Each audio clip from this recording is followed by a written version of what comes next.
Hello everyone, this is Surabhi. Welcome to study hacks. कैसे हो सब? आई होप आप लोग सब ठीक होंगे, अपनी पढ़ाई को कंटिन्यूटी वे में कवर अप कर रहे होंगे। आज के जो इंपॉर्टेंट करंट अफेयर्स है बहुत ही ज़्यादा इंपॉर्टेंट रहने वाले हैं आपके एग्जाम्स के लिए। आने वाले जो एग्जाम्स हैं उसमें क्वेश्चन बनने के फुली चांसेस हैं। प्लीज़ आप लोग पूरी वीडियो को देखिएगा, फिर भी डाउट होगा तो प्लीज़ कमेंट बॉक्स में आप ज़रूर अपने डाउट्स को शेयर कीजिएगा। आइए आज का जो सेशन है वो हम स्टार्ट करते हैं। डे तो नहीं है कोई भी इंपॉर्टेंट, बट हाँ जो चीज़ें हैं वो हम स्टार्ट करेंगे। कॉमन एलिजिबिलिटी जो टेस्ट है इससे रिलेटेड न्यूज़ निकल के आ रही है। क्यों न्यूज़ आ रही है ये?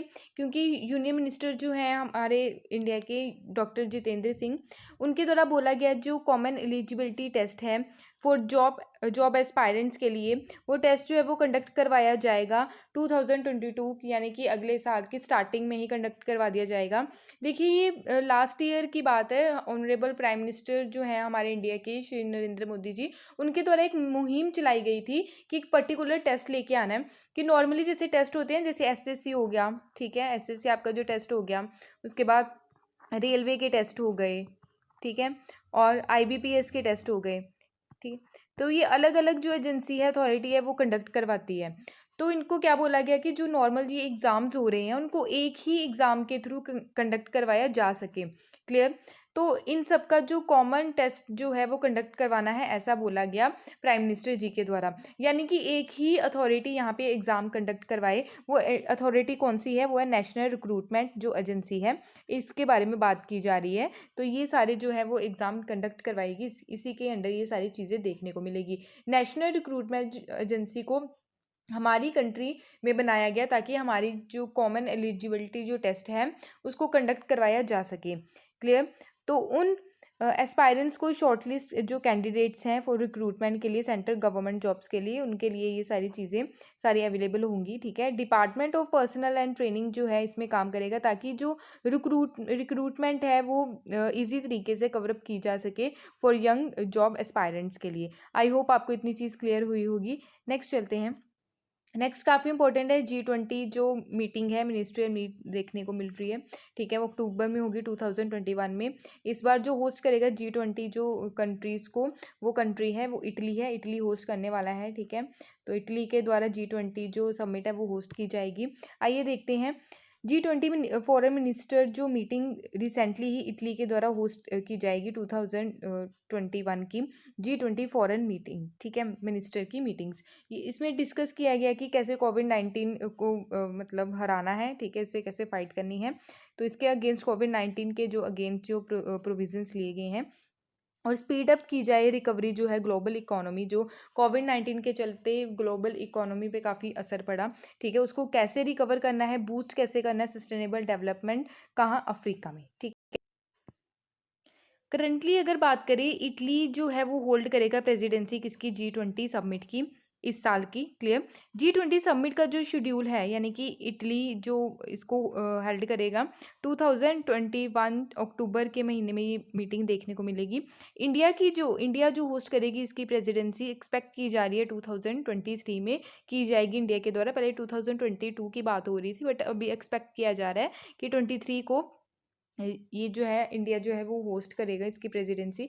हाईलाइट यानी कि इसमें डिस्कस क्या किया जाए, क्रिटिसाइज़ किया गया है चाइना रशिया के जो वैक्सीन जो डिप्लोमेसी है, इसको क्रिटिसाइज़ किया है। चाइना का वैसे भी बहुत मतलब देखने को मिल रहा है, कभी कहीं पे अपना कंट्रोल करने की कोशिश कर रहा है तो कहीं कहीं, ठीक है, जैसे साउथ चाइना सी में अपना कंट्रोल दबदबा बनाने की कोशिश कर रहा है, और भी बहुत सारी चीज़ें हैं, ठीक है। श्रीलंका को कंट्रोल करने की कोशिश कर रहा है चाइना, ठीक है। हमारे जो बॉर्डर पे है LAC यानी कि लाइन ऑफ एक्चुअल कंट्रोल, वहाँ पे भी चाइना जो है वो चाइना का स्टैंड ऑफ देखने को मिल रहा है। तो काफ़ी इंटरनेशनल लेवल पे चाइना को क्रिटिसाइज़ किया जा रहा है, ठीक है। प्रमोट किया जाएगा साइंस बेस्ड होलिस्टिक जो अप्रोच लेके चलेंगे, वन हेल्थ अप्रोच इसमें प्रमोट की जाएगी। इसके चलते इंक्रीज किया जाएगा क्लाइमेट वेरिएबिलिटी एंड एक्सट्रीम जो वेदर कंडीशंस अभी देखने को मिल रही है, जो सीधा इम्पैक्ट वेदर का पड़ रहा है एग्रीकल्चर आउटपुट पे, और ग्लोबल हंगर की जो सिचुएशन है, ठीक है, और ओवर वर्ल्ड में उसको कैसे टैकल करके चलना है। और ये सस्टेनेबल डेवलपमेंट गोल का भी एक आप बोल सकते हैं गोल है। आप बताइए मेरे को, सस्टेनेबल डेवलपमेंट गोल में हंगर जो है, ज़ीरो हंगर, वो कौन से नंबर पे है, ठीक है। तो ईज़ी है काफ़ी ज़्यादा, बहुत बार मैंने डिस्कस भी किया है। आई होप आपको ये सारी चीज़ें याद होंगी।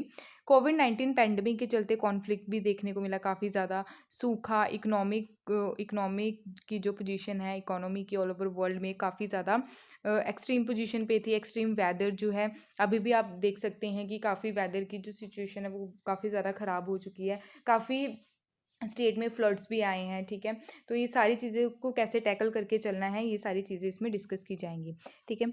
होल ऑफ अफ्रीका यानी कि 250 मिलियन पीपल जो हैं अफ्रीका में, ठीक है। मेडागास्कर में भी आप देख सकते हैं, अभी चर्चा में था मेडागास्कर में कि हंगर के शिकार हो रहे हैं लोग, मतलब मिट्टी खा रहे हैं वहाँ पे लोग, ऐसी सिचुएशन देखने को मिल रही है। जो सड़क पे लगे होते हैं ना पौधे वगैरह, उसको पानी में बॉयल करके या मिट्टी में मिक्स करके वो खा रहे हैं, ऐसी मतलब सिचुएशन हो गई है, ठीक है। आप लकी हो कि आपको खाना मिल रहा है टाइम टू टाइम, ठीक है, तो उसकी कदर करो, ओके। तो ऐसी सिचुएशन मेडागास्कर में देखने को मिल रही है। तो 250 मिलियन जो पीपल हैं उनके द्वारा हंगर जो है वो फेस किया गया है अफ्रीका कॉन्टिनेंट में, और नियरली 20% जो पॉपुलेशन है वो देखने को मिल रही है 2019 में, ठीक है, जिनके द्वारा ये सारी चीज़ें की गई हैं। इंडिया का स्टैंड देखिए कि इंडिया का मतलब इसमें क्या स्टैंड रहा। इशू यानी कि इशू रखा गया कौन कौन से, जो वैक्सीन है इक्वालिटी। वैक्सीन की अगर मैं बात करूँ तो बहुत ही ज़्यादा यूज़ कंडीशन देखने को मिल रही है, ठीक है। अगर आप देखें गवर्नमेंट हॉस्पिटल में वैक्सीन अवेलेबल नहीं है, लोग आ रहे हैं, ठीक है, तो प्रॉपर डिसिप्लिन नहीं वहाँ पे देखने को मिल रहा। क्लियर, अगर अगर जो सीनियर सिटीजन्स काफ़ी दूर दूर से हॉस्पिटल में आ रहे हैं तो वहाँ पे वैक्सीन अवेलेबल नहीं है, तो उनका क्या होगा, ठीक है। ये सारी चीज़ें काफ़ी देखने को मिल रही हैं। तो डिसिप्लिन प्रॉपर होना चाहिए, और जो प्रशासन एडमिनिस्ट्रेशन है सही तरीके से अगर वर्क करे तो सारी चीज़ें पॉसिबल हो सकती है और सही तरीके से काम हो सकता है, ओके।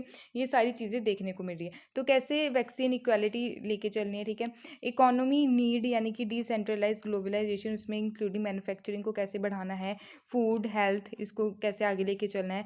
रीसाइलेंट सप्लाई चेन यानी कि मस्ट डेवलप करने की ज़रूरत है, सप्लाई चेन को बढ़ाने की ज़रूरत है ताकि कनेक्टिविटी बन सके और हमारी जो कंट्री की चीज़ें वो एक्सपोर्ट की जा सके अनदर कंट्री में, ताकि हमारे फार्मर्स की भी जो इनकम पे असर पड़े, और डबल करने की कोशिश है हमारे गवर्नमेंट के द्वारा फार्मर्स की जो इनकम है इसके चलते एक्सपोर्ट जो कर रहे हैं हम चीज़ें, ठीक है। तो शाही लीची और भी बहुत सारी चीज़ें जो हैं जो हमने एक्सपोर्ट की हैं, ठीक है, ये हमने डिस्कस भी किया है। आई होप आपको इतनी चीज़ क्लियर हुई होगी।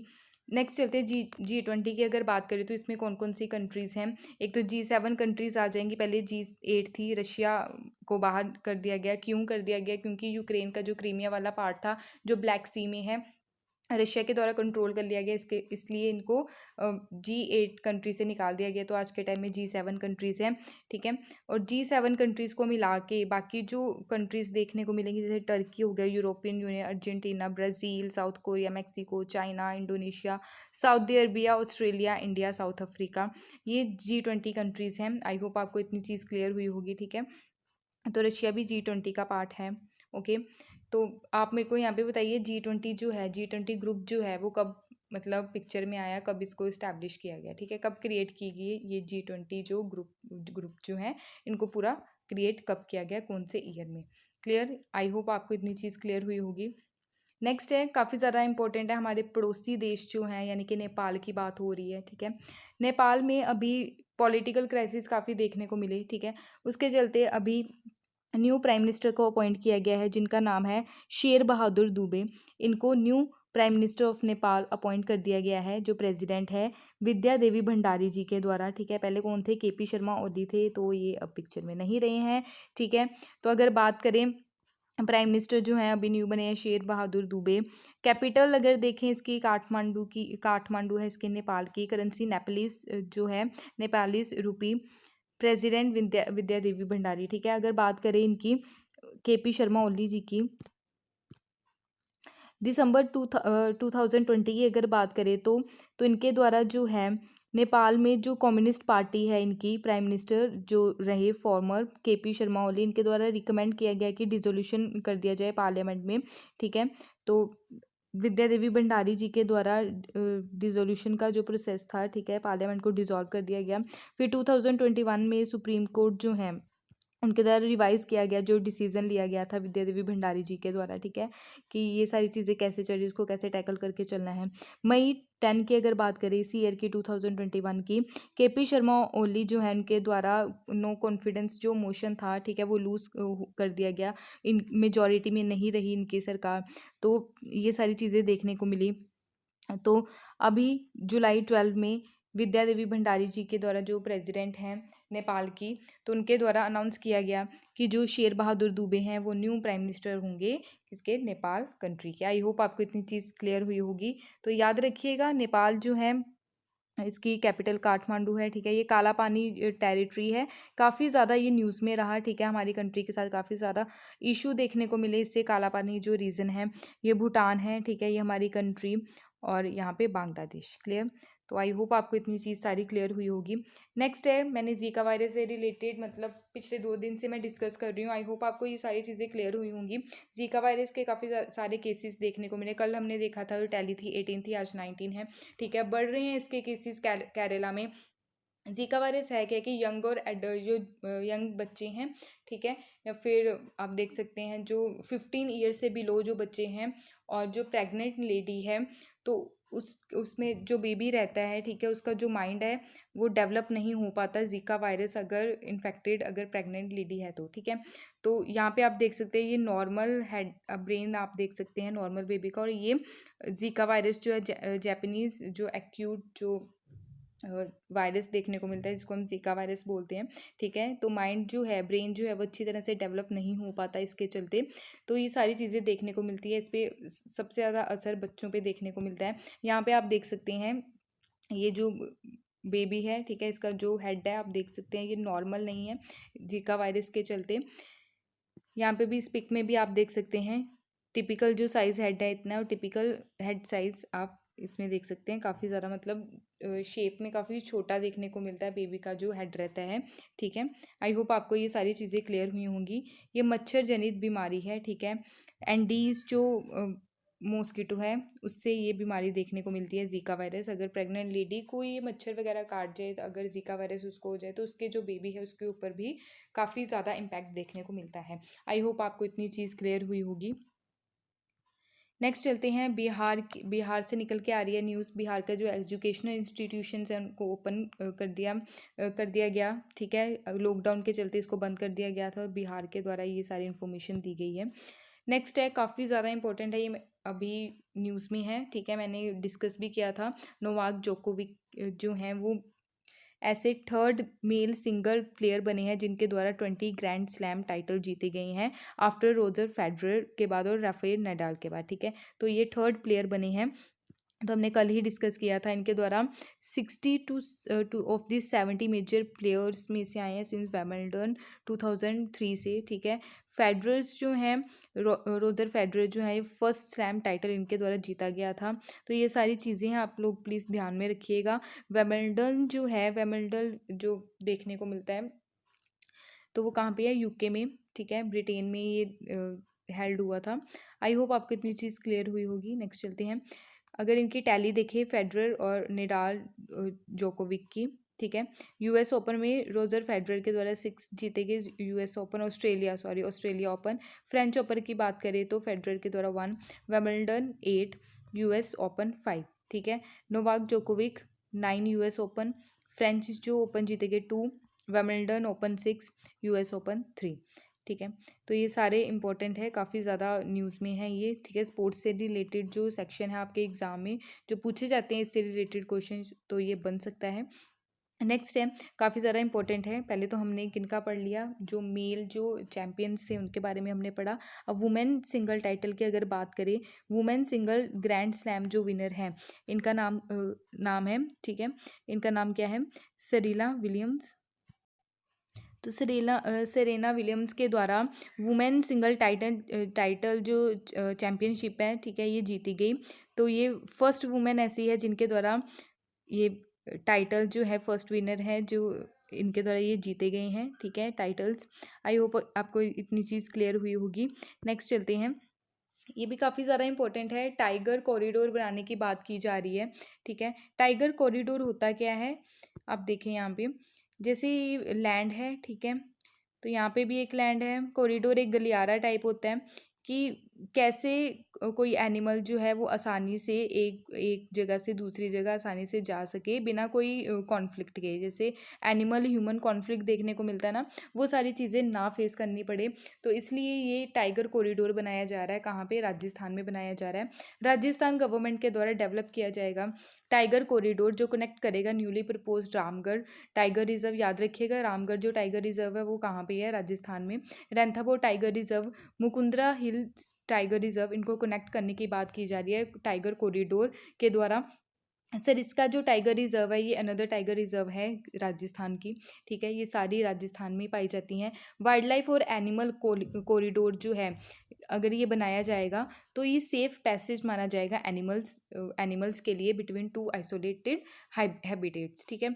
कि कैसे मतलब एक जगह से दूसरी जगह जो एनिमल्स है वो आसानी से जा सकते हैं, ठीक है।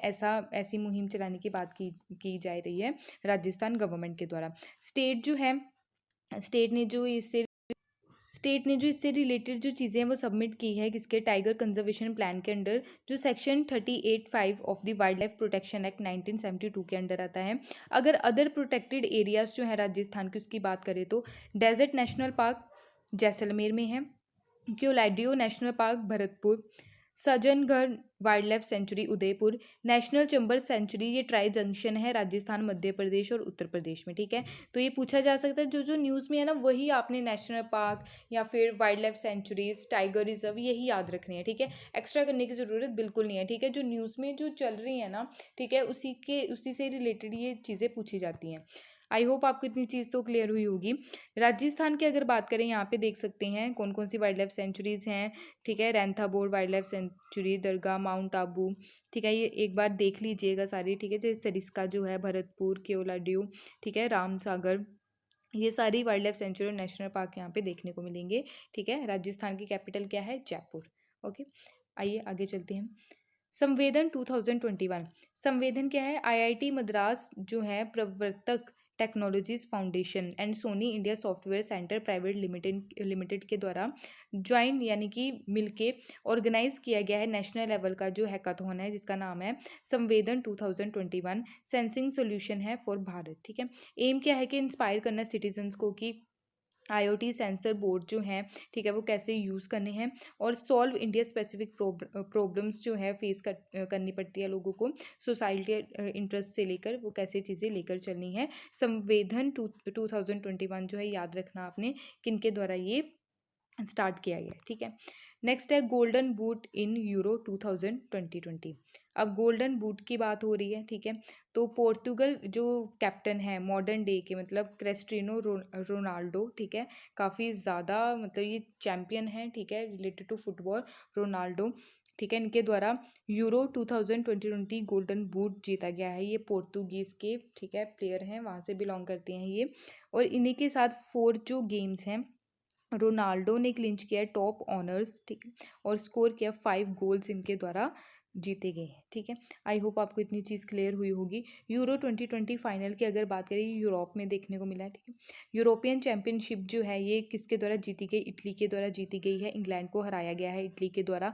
इटली ने 3-2 से इंग्लैंड को हराया है, ठीक है। इटली जो है one of the most decorated team है वर्ल्ड में रिलेटेड टू फुटबॉल, ठीक है। आई होप आपको ये सारी चीज़ क्लियर हुई होगी। नेक्स्ट है आईसीसी प्लेयर जो है, player of the month award किसको दिया गया है? England left arm spinner Sophie Ecclestone, ठीक है। यहाँ पे आप देख सकते हैं ये वुमेन है, इनको ICC women player of the month जो अवार्ड दिया गया है फॉर जून मंथ के लिए, क्लियर। और ये सेकंड इंग्लिश फीमेल है जिनके द्वारा ये टाइटल को जीता गया है आफ्टर टैमी ब्योमॉन्ट के बाद। हु वॉज द अवार्डेड, इनको जो अवार्ड दिया गया था फरवरी 2021 में दिया गया था। अगर बात करें मेंस कैटेगरी में, न्यूजीलैंड के ओपनर है देवॉन कैनवॉय, इनको ICC player of the month, ठीक है, मेल कैटेगरी में दिया गया है जून मंथ का, ठीक है। क्लियर है? आपको इतनी चीज़ याद होनी चाहिए। ये थे आज के important current affairs. I hope आपको सारी चीज़ें क्लियर हुई होंगी।